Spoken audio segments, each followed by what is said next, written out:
the BMW 218D M Sport on a 65 plate. I'll show you around the outside of the car first, and then we'll hop in and run through a few controls on the inside. But from the outside you'll see it's a two-door car with the M Sport alloy wheels.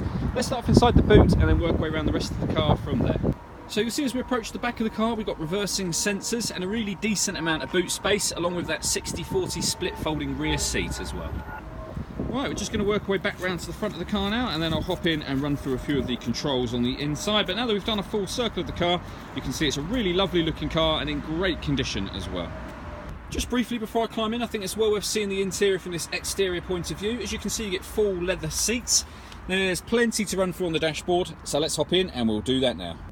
Okay, so we're going to start with the dials. On the right hand side we've got the rev counter, and on the left hand side the speedometer and fuel gauge. In the middle at the bottom you'll see the total miles on this car are 16,017, and then above that we've got a trip computer. We can change the information that's displayed there by pushing the button on the end of the indicator stalk should we wish to. Backing out to the steering wheel, on the left hand side we've got cruise control and speed limiter, and on the right hand side we've got stereo controls as well as voice activation for the phone. So hit that button, ask it to dial anyone in your contacts list, and it will do that without you taking your phone out of your pocket or bag.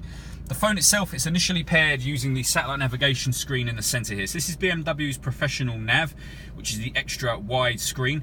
You can see that I'm moving through various options at the moment. What I'm doing is all being controlled using BMW's iDrive system, which is just down here. So really easy to use, can be operated with your left hand whilst driving if you need to, but it's very, very quick.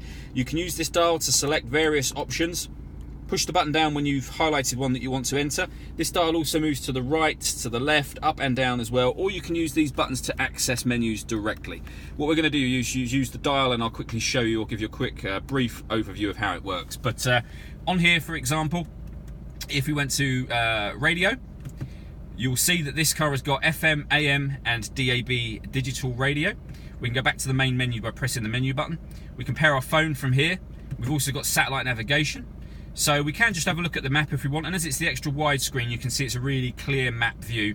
There's an options menu over to the left here. To access that you just jog the dial to the left, it'll open up that menu, and anything you rotate the dial onto it will highlight and tell you exactly what it is. So for example you could go into here for guidance, put in a new address from there if you wish to. There's a full video on exactly how that works on our Facebook page, which is well worth checking out. Below that we've got the CD player, and then we've got the air conditioning directly below that. So adjust the temperature on this side, where you'd like the air to blow over here, fan speed up or down using this button here, and then just simply hit AC to turn the air conditioning on, or you can hit auto and it will maintain the temperature you've asked for by controlling the fan speed by itself, and you just override that by readjusting the fan speed. Directly below that we've got a 12-volt charging socket, a 6-speed manual gearbox, and to the right of the gearbox we've got the ability to turn off the traction control. We can change the driver setup on the car. So at the moment we're in BMW's kind of comfort mode, regular normal driving. We can put it in sport mode should we wish to, and up on the screen it will show us that we put it in sport mode for dynamic driving. Similarly, beyond comfort, which is regular driving, we can put it in Eco Pro if we wish to.